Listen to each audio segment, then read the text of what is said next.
Today I'm going to show you the low back pain and sciatica flare-up fix formula. You had a flare-up, things are sensitive, you don't know what to do, let's figure it out. Let's shorten the duration and intensity of this flare-up so you can get back to normal life. Now, if things are flaring up, you're probably wondering a few things. One, why did this happen? Two, am I damaged? Did I cause some kind of harm to my body?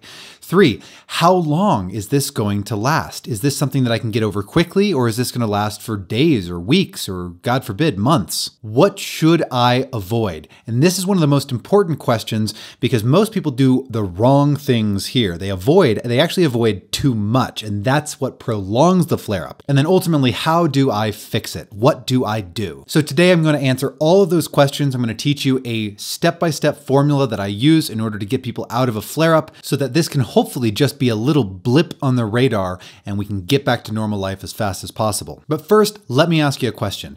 If you've ever had a Charlie horse, okay, think about this. Have you ever had a Charlie horse in maybe your calf or your hamstring? And I'm not talking about the sciatica, okay? I'm talking outside of any pain that you're experiencing right now. In normal life, have you ever just had a muscle cramp like your calf or your hamstring? If so, tell me in the comments, what would you do for a normal muscle cramp? How would you react to the flare-up of the muscle cramp? What would you do about it in the moment? Again, pause the video, tell me what you would do in the comments. Now, most people would uncramp it. Most people would immediately react by saying, oh my God, my muscle is cramping up. Let me go and stretch it out, move it, try to loosen it up, because when your muscles cramp, we don't want to let it just, seize up or lock up. We need to, kind of get through it. And here's the interesting thing is that in order to uncramp the calf muscle in this case, it's going to be painful because he's got to kind of like forcefully stretch it to uncramp it because that muscle wants to cramp. And he's got to stretch and fight against it a little bit. And the process of doing that is actually going to be kind of painful, uncomfortable.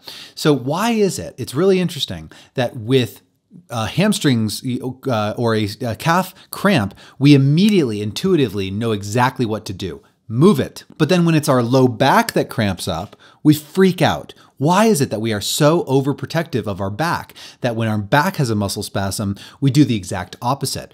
We stop moving. We sit down. We don't move. We're afraid to do anything. We walk on eggshells. Well, it's because of perceived damage. Usually, you've got some image in your head. Maybe an actual image, maybe an MRI, that you're afraid of a disc herniation, which, by the way, is just a little bit of normal swelling on the spine.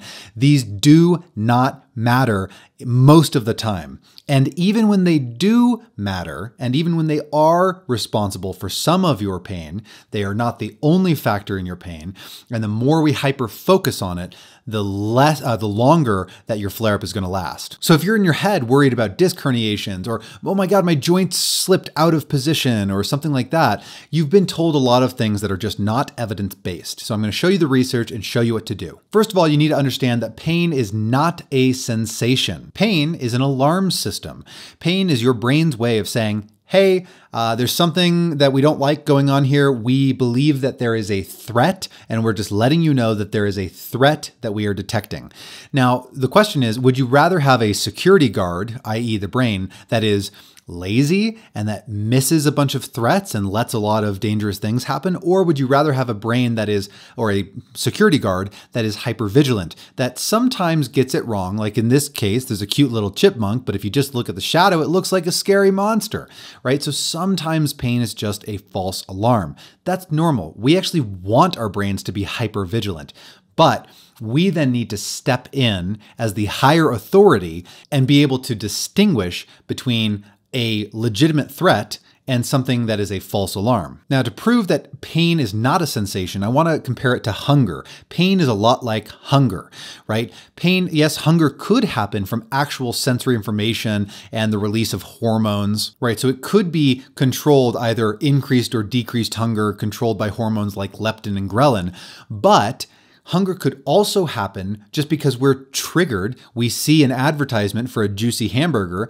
We weren't hungry before we saw the juicy hamburger, but as soon as we see it, we're conditioned to become hungry. Classic example of this is Pavlov's dogs, where every time that Pavlov fed the dogs, he rang a bell prior to feeding them.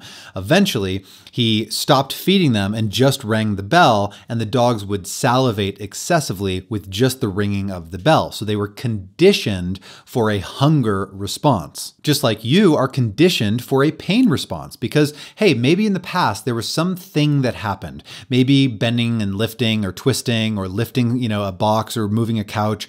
Or maybe it's just the experience of, hey, every time that I sit in my office chair, sitting causes pain. Now you've associated a particular activity or position with pain. So in your brain, you're expecting pain because that's what's happened in the past. On top of that, you've had an MRI that tells you, hey, look, no, I can see it. Look at that disc. It looks horrible. Oh my God.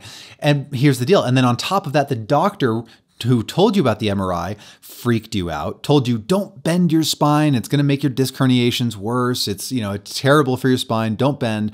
And then because of all of this previous conditioning and expectation, now you go to bend over to pick up your kid or something like that. And because your brain has already associated bending with danger, your brain says, hey, that's a threat. We don't like that. So it protectively, overprotectively, tries to spasm the muscles, lock everything down because it's afraid that if you go any further that you will actually hurt yourself.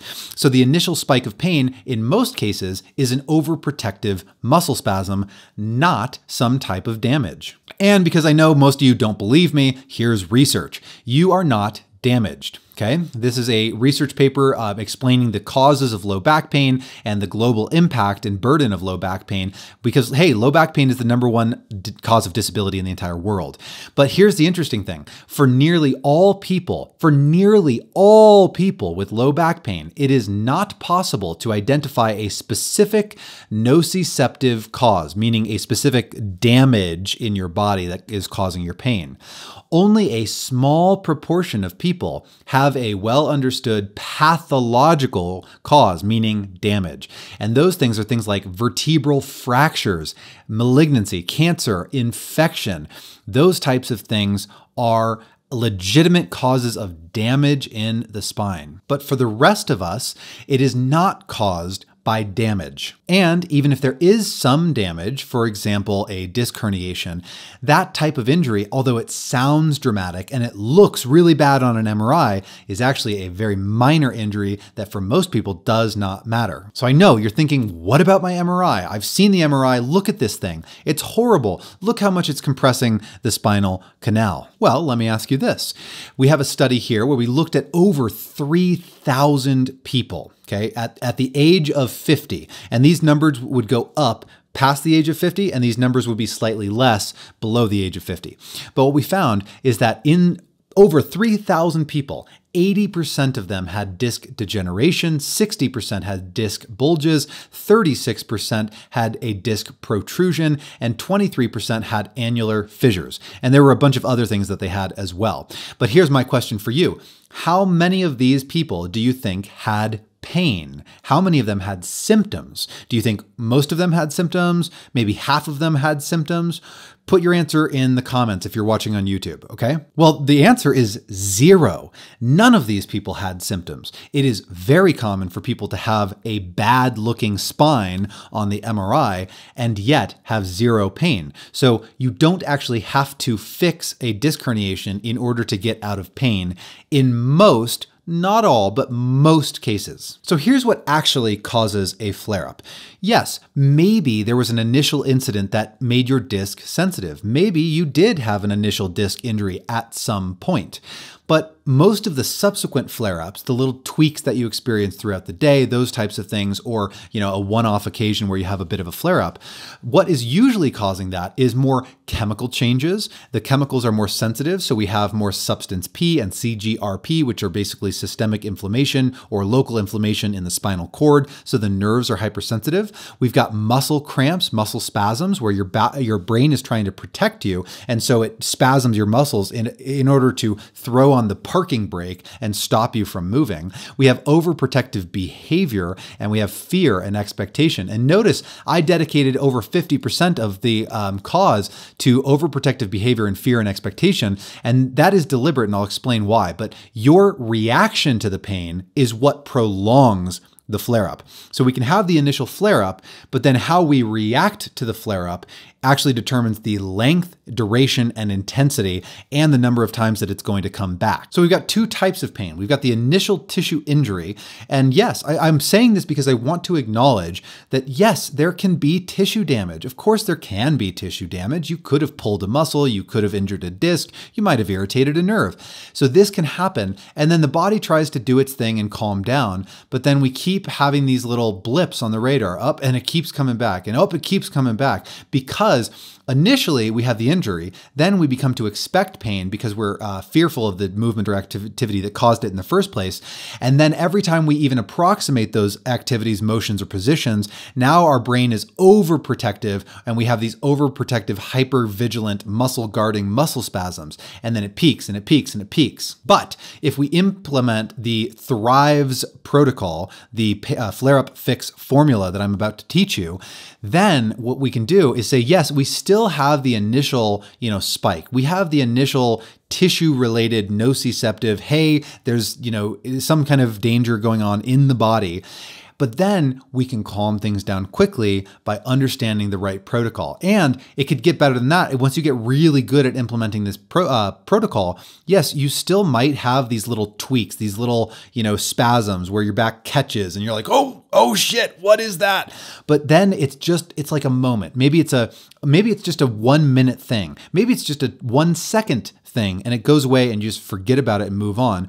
Or in fairness, maybe it's, like one bad day, but then you're back, kind of to baseline, or at least to a reasonable place rather quickly by implementing this protocol. The point is, what's done is done. If you have an initial spike of pain, think about it as something that has happened, it's done. And then by prolonging the pain and dwelling on the pain and being hypervigilant and avoiding movement and all that, you're making it worse, right? It's like stubbing your toe. What's done is done. Most people, you stub your toe and then you dance around and you hyperventilate and you grab your toe and you rub it and you go, oh God, it hurts so much. Because we have so many nerve endings in the toe, it's insanely painful, even though it's just a very, very minor injury. But then our reaction to it is crazy. Why are we dancing around on one foot and hyperventilating like an idiot when it's really just a minor injury? It doesn't matter. So what if instead you could stub your toe and then realize, even though you're still in pain, the damage is done. It's done. You're not making it worse if you just do nothing, right? You could just sit there like a Zen monk, close your eyes and breathe and meditate, and it wouldn't make a difference in the outcome. What's done is done. So when you have the initial flare-up, initial spike, just let it be and move on and implement the Thrives protocol I'm going to teach you in a second. So real quick, here's what not to do, okay? This is making it worse. This is prolonging your pain. 1, do not panic. Do not give in to fear. 2, do not seize up. Do not stop moving. Okay. Number 3, do not become overprotective. Okay. It's okay to take it a little bit easy, but don't become excessively hypervigilant. Number 4, do not assume that there is an anatomical damage. Okay. Even if there is something on the MRI, we do not assume that it is causing more damage to continue to exercise through pain. And as your body heals, remember that hurt does not equal harm. Okay. Some amount of pain is safe. Excessive, crazy amounts of pain, obviously we want to ease off, but we want to find that Goldilocks zone. So use the pain traffic light. And if you're watching on YouTube, then I'll share a video on that at the end of this video. So, okay, here it is. I know there's a lot of prep for this, but you need to understand the context before, otherwise you're not going to be willing to implement the strategy. You need to understand the research, you need to understand the proof before you can implement the strategy. So now that you understand what's causing pain, why you're in pain, why flare-ups happen, and how freaking out about it just prolongs the pain, now let's dig into the flare-up fix formula. So we're going to use the Thrives acronym or protocol in order to get out of a flare-up as quick as possible. So the first thing we're going to do is take 10 deep breaths to calm the nervous system down. As soon as you have a flare-up, your body is going into fight or flight mode. And we need to stop that immediately, right? We need to understand that what's done is done. This too shall pass. In fact, I could have done T for this too shall pass. That would have been a good one too. But we're going to do 10 deep breaths. There are other breathing techniques that I actually prefer, but they're complicated. This is easier to remember. So calm your body down by taking 10 peaceful breaths. While you're doing that, remind yourself that hurt does not equal harm. I know when the flare-up happens, let's say you bent over and you twisted, and as soon as you did that, your back really spasmed. Okay, so you're going to find a position that you can just take 10 deep breaths. You're going to remind yourself that even though currently, in this moment, you're having a ton of pain, there was the initial thing, or maybe there wasn't an initial thing, okay? If there was an initial thing that happened, then sure, maybe there was some anatomy that got sensitive. But as soon as that's done, you're no longer bending, right? So even though it's continuing to be painful, that does not mean that that prolonged pain is dangerous.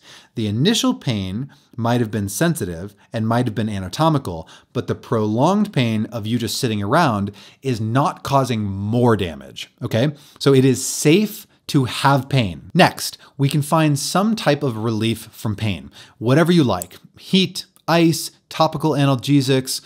It could be self-massage, myofascial release.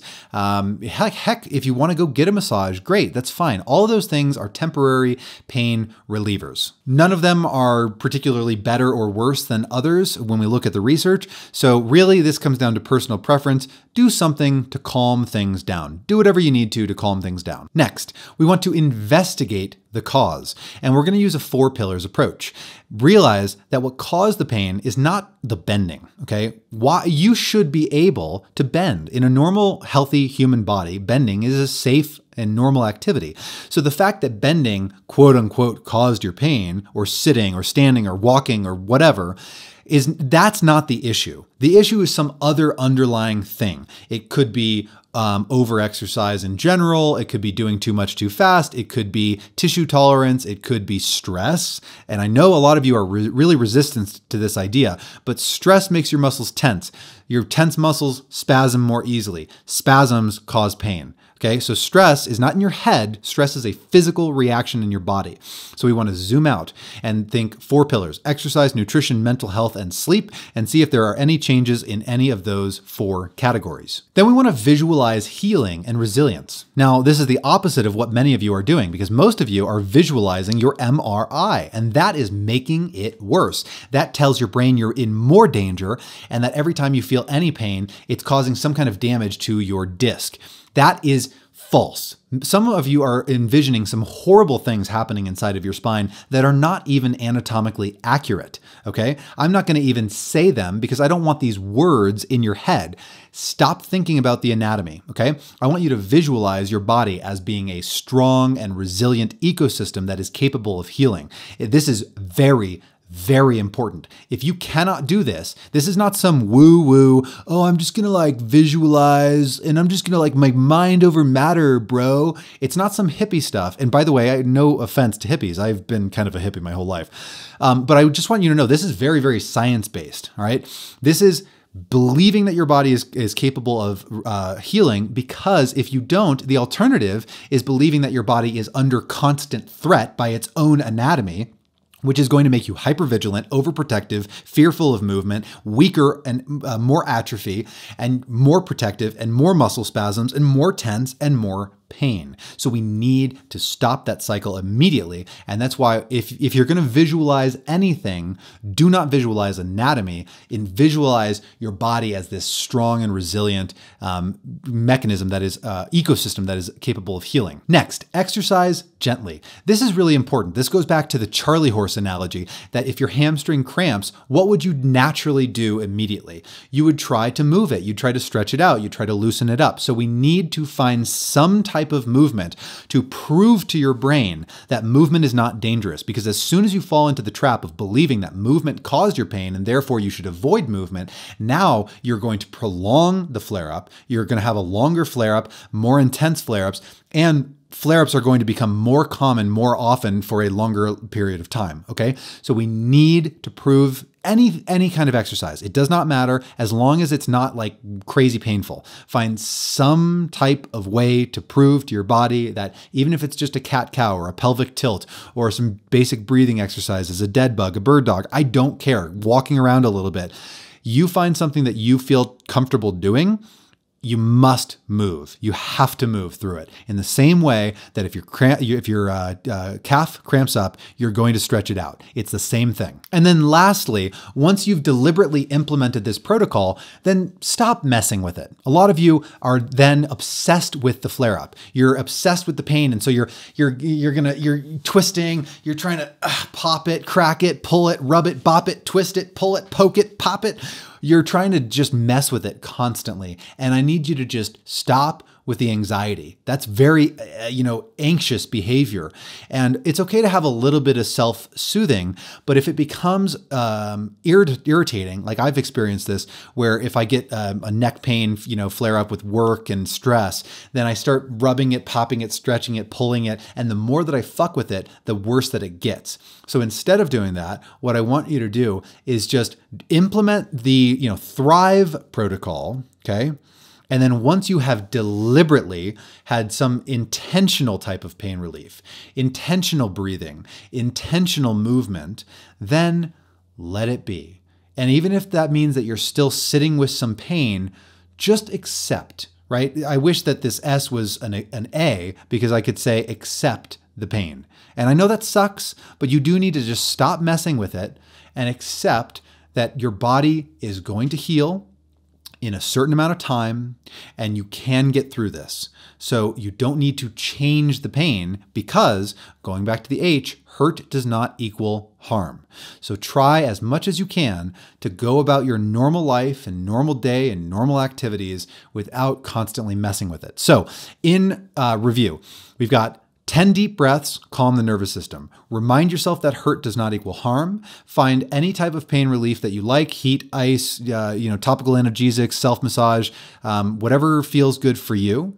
A hot bath, a cold shower, whatever you like, okay? Investigate the cause using a 4 pillars approach, realizing it's probably not anatomical. It's probably not anatomical. I'm gonna repeat that a third time. It has nothing to do with your disc. Okay. Even if you have a major disc herniation, yes, the disc may be sensitive. Yes, you might be prone to irritable nerves because of an injury at some point. But when things spasm, we don't want to think anatomically. We want to think whole system, whole human body. And how do we react to the pain? Because even if it is anatomical, even if there is an anatomical component, how we react determines how long the flare-up lasts and how often we have new flare-ups. Then we want to visualize healing and resilience. We want to find some type of gentle exercise or movement so it does not lock up completely. And we want to stop messing with it and accept that as the body heals, you're going to have some pain, but that pain will go away. Now, what about the specifics? Which breathing exercise, which pain reliever should I use? Well, if you're already working with me one-on-one inside of one of my programs, then obviously just send me a message and I will give you specific personalized advice. If you're watching on YouTube, however, the answer is it depends. It depends on you and your individual scenario. So I can't give you that advice without working with you one-on-one, frankly. So specifics, don't get too complicated. Don't overcomplicate it. Focus on the basics. Just pick something that works for you. Implement the general strategy of calm your nervous system down, figure out why this happened, remind yourself you're going to heal, and find some type of exercise or movement that you can do to move through this. So especially if you're watching on YouTube, you probably want to know more about the pain traffic light because this is our guide as you're dealing with a flare-up. How much pain is it safe to push through? Because if you avoid all pain, if you say, oh, I can't cause any pain because it's damaged, then you are going to get stuck in flare-ups and you're going to keep having flare-ups over and over and over and over and over again because you're being so overprotective. But if you ignore pain and you just push through all pain, then you're going to re-injure it. So we need to find the balance. So that pain traffic light and no worse principle video is popping up on your screen. If you're watching on YouTube, go ahead and watch that video right now and I will see you there.